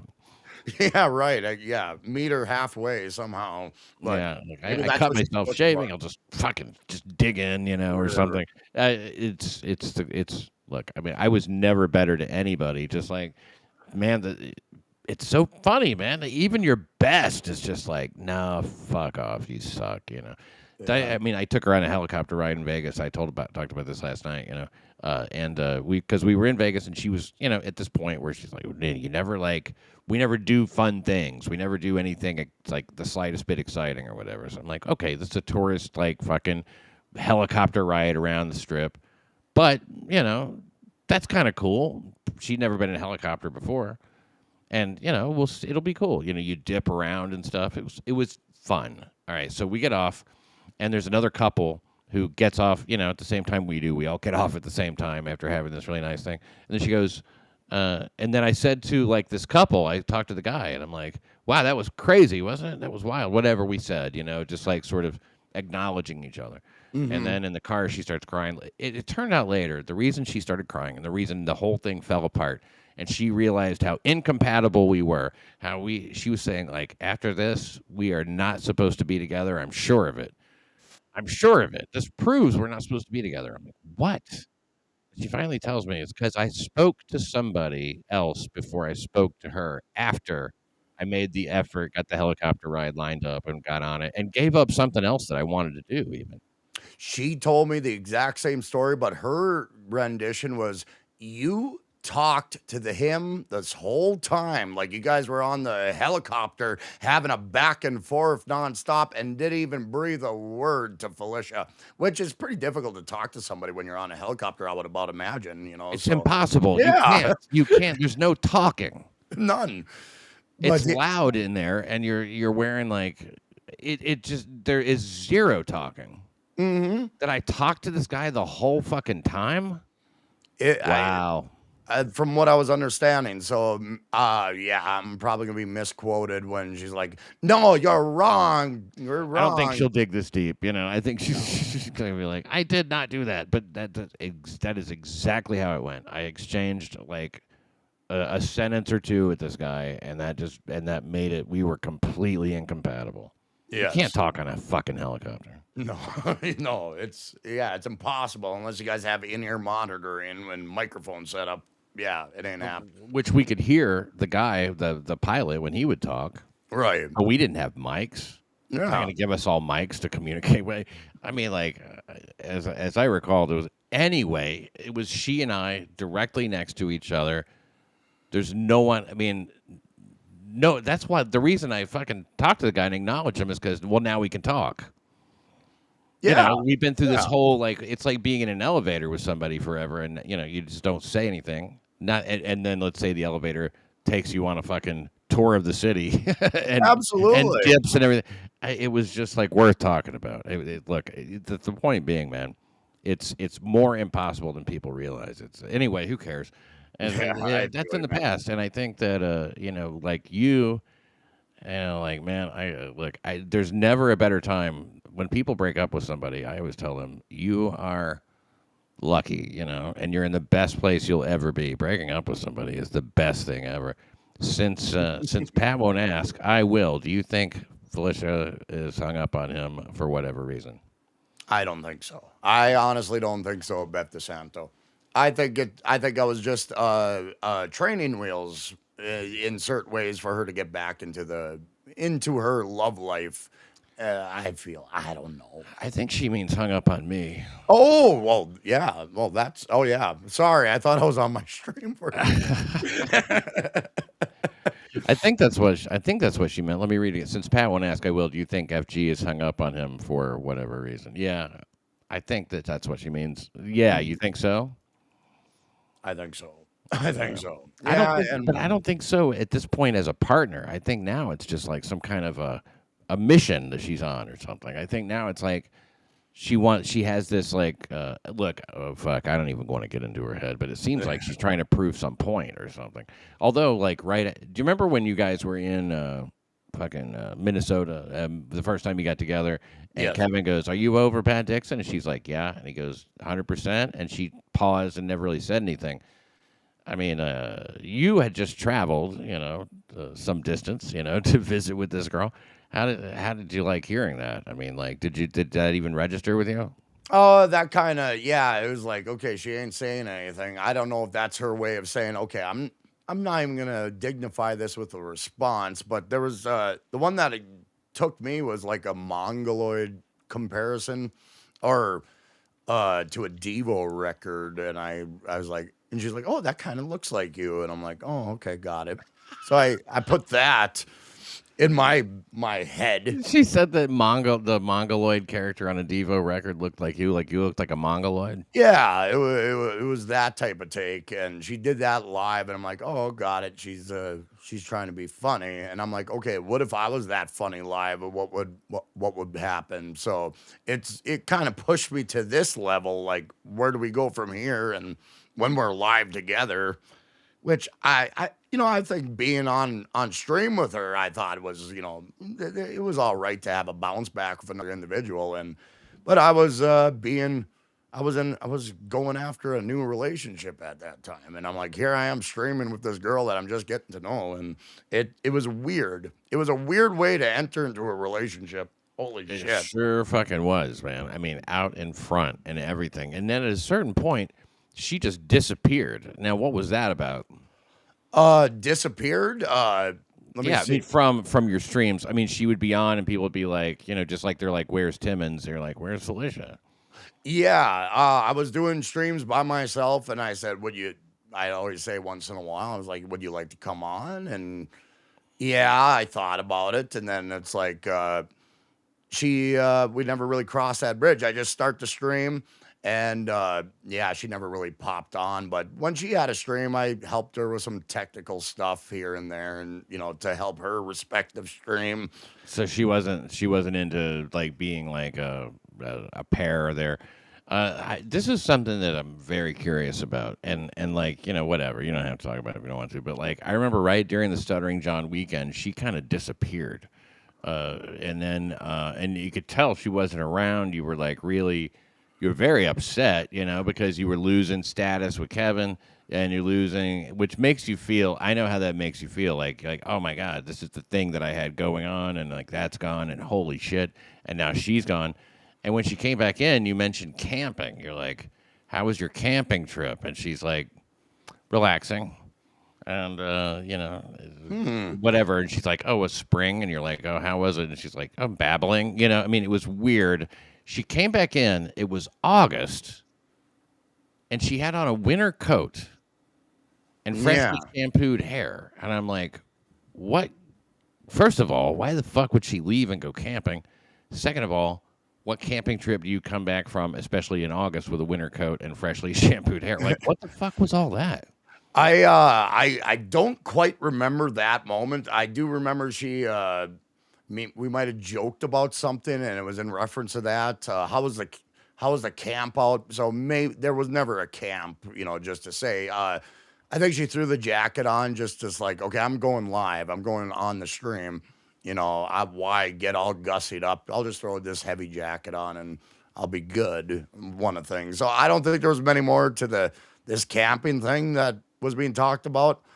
I don't know. I'll have to listen. Did she at some point go and get a hotel for herself for a couple of days or something? No, but when she was with me, she did say, just bring me to a hotel like a few times. And it's like, why? Why can't we discuss this problem? I don't want to discuss it. And it was always a problem. So it's like, yeah, the whole fucking, you have to front load it with, now I have to talk you out of like taking this extreme measure, and now the original fucking thrust of the discussion is over because now we're just doing damage control on how weird this is going to get. Yes. Yeah, you're just, all you're trying to do is contain it to a reasonable level, and she's like, no, take me to a hotel. I just want to, whatever. I don't want to talk about it. Remember when I first talked to you on MLC? We had our tiff and all that, and I went on there, and she did not want me to talk to you whatsoever, and that was her thing. So I went on MLC thinking, I was like, "Are you sure you want me on MLC?" And she's like, "Just ask for money," and I was like, "Okay, I'm cool with that." And then I didn't even get to that point. We were in full swing when I hopped on an MLC. And then after I was done, she was in tears. Why would you go on there with Pat Dixon? Did she not know I was on there? She had no idea. I guess she wasn't watching at the time. And that was the misconception when I asked her, "Are you sure I should go on MLC?" When I asked her that. And she just was like completely unaware. Yeah, completely unaware you were on the show. And then eventually, here's what happened. She guilted me into leaving on a plane that night and staying with her for after that. So you had to come down and take your licks. Yep. And you're going to take them better when you are there, and she can just tell you, hey, if you don't like it, get out. Absolutely. And when she's in home base, she can go ahead and put me in any position she wanted to. But even when I was there, I was like, I'm getting the fuck out of here. I said that to her many times. I'm getting the fuck out of here because you're giving me no room to fucking work. And when that happens, that's when it was all lovey-dovey. Yeah. Well, yeah, exactly. You declare you draw your own boundary there, and look, you can't draw those boundaries ahead of time. She doesn't respect them. I told her, like, you'd never, ever, ever, ever try to put me out of a car again. Did it 2 more times. One time she tried to put me out of a car because I wouldn't argue with her anymore about something. I'm like, I need a break. I can't fight anymore. I don't want to argue. I don't want to debate this. I don't want to talk about it. I just need to relax. And she's like, well, I'm not comfortable with that. I'm going to just pull over and let you out. Yeah. Jesus fucking Christ. That's where it led. It led to those moments. Oh, I'm not comfortable with you being here, just by saying I don't want to argue with you anymore. I don't want to bullshit with you. I really just want to, find my bearings for a moment because I'm sick and tired of being in the argument phase. No one wants to argue. And she worships the argument. That's her way of, and it segues into some weird intimacy afterwards. It always does. Yeah. Maybe I'm saying. Well, eventually you have to have the makeup sex. Maybe she thinks that the sex is no good unless you have something to make up for. Maybe it validates her as like a sexy woman if you're willing to fuck her after all that bullshit. I have no idea how that fucking works, but it's twisted. It is fucking twisted. And like you said, you don't want to engage anymore. You don't want to fight anymore. But when you guys were fighting, would she ever tell you that you just love to fight, you just love to bicker? That's what she used to tell me. You love to bicker. I'm like, I hate it. Oh yeah. But she never said that to me. I just said, okay, let me hear you. Say your stuff, and I'm like, okay, got it. I got it. And then after a while, I was getting numb to it, which is not a good sign. It's a bad sign, but it is also a fucking survival tactic, It's it's like the Khmer Rouge or something, I mean, like, you're like, are you kidding? It's just beat you down, and look, it feels a little like brainwashing sometimes, like where, you're cut off from other people, and you have to like answer an accuser over and over again. Look up, just look up struggle sessions. That's really what it was like. Wow. Sometimes. God dang. Hey, but I want to ask you this about the videographer, and then I'll let you split. What is this videographer business? Oh, with her particular career, She works with another comedian, and that comedian's got a videographer. And the way they save money is they share a room together. And I'm like, oh yeah, that's great. So when I'm not there, you're gonna be sharing a room with some guy. Okay, got it. And so I'm like, she told you she was sharing a room with another guy. yeah. And she said, and after she gave me grief about taking a fucking super chat from a female, she went off and saying, remember, I can do this because I am in this business. This is part of my business. You can't do it. She said that to me. And then when I brought it up again in the future, she made me feel like I was crazy. Like she didn't say it at all. That's so funny. Taking money for what you do is not part of your business. Yeah. It is, though. It is. It is. But it's the most. It's the crucial part. You know, you might argue it's the most important part. But like, what the fuck? Now, was this thing about the videographer? Was that early on or was that later? That was early on when we discussed about things and like, oh, we share a room. And I'm like, okay, got it. So this video of her and these men dancing around, carrying on. I'm like, okay. So I'm sure there's the videographer. I'm sure this is her way of saying, look at me. Look where I'm going to be sleeping tonight. And then she showed off her hotel room and everything. And both beds were unmade. And it was little things like that. And I'm like, okay, Felicia. Got it loud and clear. Now it's time for me to, not be this man, this beast you fucking portrayed me to be. So this whole time you were together, she's been she has her own videographer, or she was letting the headliner's videographer bunk with her? That's second, yeah. It's the headliner's videographer, saving money. Let's share a room. Let's share, but I'll let you share a room. Yeah. Oh, I see. Oh, okay. So why? But wait, I still don't understand it. Like the club pays for the rooms, and so they were saying, well, since you have a paid for room, let him bunk with you. Yeah. And for a person who is, the opener, you would think she'd have her own room, but I guess not. So there you go. You normally do. That's the feature act doesn't have to bunk with anybody ever. I've never had that. Not once. Absolutely. Not once. And it's a little. It caused me to pause for a moment, and I'm like, okay, got it. So that's your life. Yeah, it's a very minimum. It's fucking. It's definitely voluntary. I mean, she's just like cooperative, but she wasn't always on the road with this particular guy. No. So how many times did it come up? Came up every time that she went and did a show and had to stay the night somewhere, and I went with her on one show, and that's the time we shared a room, and on her particular show, but. Yeah, that's what she says. That happens at during when I'm not there. They're gonna share a room, and I'm like, okay, we got it. At that point. So I was never fond. Is there a number of times that it came up? She just brought it up on the outset. So it's just okay to do, is what you're saying. It wasn't that it happened all the time. It's just that she would do this at times, and I don't know why. So the headliner travels with a videographer, and even suggest to the middle act, he stays with you. I mean, that's outlandish. Yeah, and it's not part of the fucking business. You know what I mean? That is not how it goes. I know that you have a bitterness towards comedians now, and I never tried to have any comedian snobbery because. Frankly, a lot of the people who call themselves comedians, I think, are not. But that situation is fucked. I mean, videographer, that's weird. It almost made me feel like, okay, this is her moment saying, how much does he love me? Let me go bring this videographer up and let's see how he feels about it. And she kept on reiterating, this is just how my business, my industry is. Shit. You know what I mean? It ain't. I mean, it ain't. So Beth DeSanto.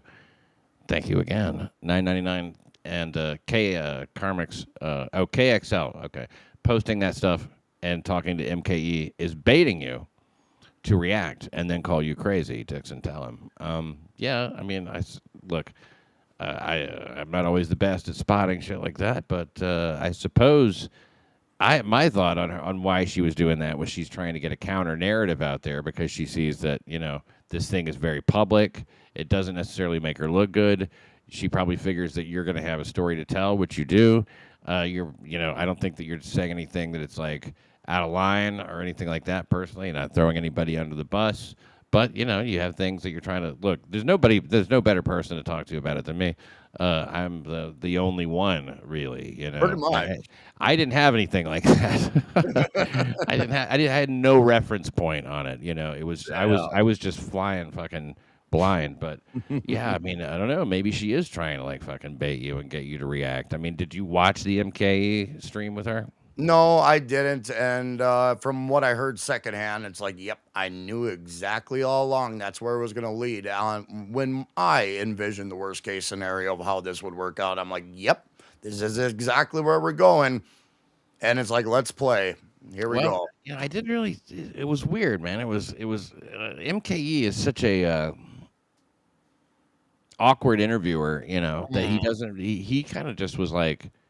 He just seemed kind of sweet on her, but then he'd be kind of hard on her on some stuff, but then he was like I don't know, maybe there's a subtext there that I'm not getting, but it just seemed to me like she was shocked that he turned it. He started talking about himself and how he'd quit smoking and like all this other shit. It became like really about MKE.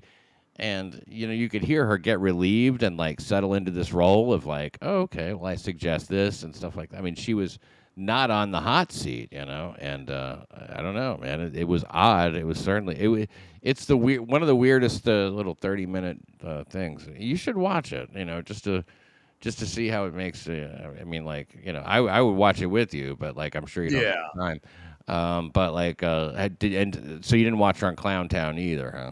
No, I didn't, and I have nothing to base what she was said, and I'm like, okay, I said what I said last night, and I'm just gonna let it linger in the air. If she has something to say about it, she will. Of course, she will. Oh, she did. She says she doesn't deserve it and stuff like that. I mean, that was one direction that the interview with MKE took. Is he's like, what happened between you and Karmicx? So she says, oh, okay, well, good morning. And like, I can't be here long because I've got to get on the road. Hope you're doing well. And she like said a bunch of stuff like that. Just it was sort of generic type shit, that there was, it was not in the question. And then it's like, I'm taken off guard. I don't think I deserve it. And all this stuff. It's like, wait a second. That's not the question. He wants to know what happened. And you're talking about how you feel about last night, and she limited it strictly to how she felt about what you were doing. It was weird. It was like, wow, what a deft sidestep. Not that it's hard to get one over on MKE. Yeah, very true, very true. And then when I was, I was like, okay, here comes her, mea culpa. Here she go, here's where she's gonna do her thing. And then I'm like, yeah, I expected this. I knew it was gonna lead this way. And I am a little terrified after everything that happened. But do you think she will perform double jeopardy and make assumptions about heavy impropriety? I don't know. And that scares me. And I ain't gonna lie. Well, I don't think so. Because somebody was trying to say that you were abusive, and she was like, no. Okay. Because I guess we have different definitions of abuse. She goes, but then she said an interesting thing. She goes, because if everybody's an abuser, then nobody is. So it seemed like it was more a calculated thing to not dilute her accusations against me. Like she figures like she already made them, and she's not going to come off and just do the same thing. And I kind of knew that. I mean, she's not going to come off and start with that stuff because if everybody's an abuser, nobody is. Like, well, how about no, he didn't abuse me? That's the reason I'm not saying it.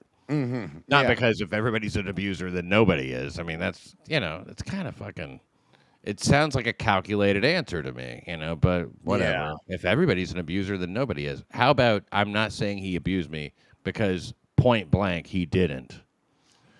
Yeah, there you go. And but just keep it open enough. Just keep it just a little open enough to, sow of a seed of doubt where there isn't any. You know what I mean? Look, Karmicx, don't worry about that at all because nobody's taking it seriously at this point. Nobody's taking anything she says like that seriously. I mean, it doesn't seem to me. Now on MLC, if you care about all that, then, there's an alternate reality over there, I mean, like absolutely. And all that. But like, I wouldn't sweat it as far as like what she might say. Look, what can she say? I mean, that has any fucking, I mean, like that would be embarrassing or something. I mean, she's already done all that. I mean, I think she's done all to you as far as that she can. That's what I'm thinking. I don't think she's going to make a big public thing, but I would really guard your stream. Yeah, you're absolutely right. And here's another worry that I have. I have my login credentials on her PC.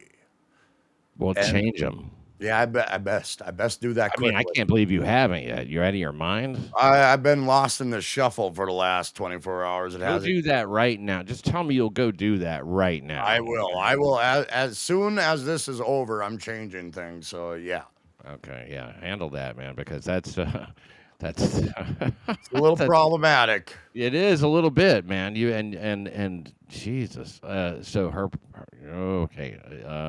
That's something you can easily change, though, right? Yes, I can. Yeah. Okay. Well, I'm gonna let you do that, and thanks for coming by, man. It's really been good talking, and maybe we'll talk again soon. And you bet, anytime, Pat. You take care, and have a good evening or good morning, whatever it is. Whatever. Have a good one, man. You see you, man. Thanks.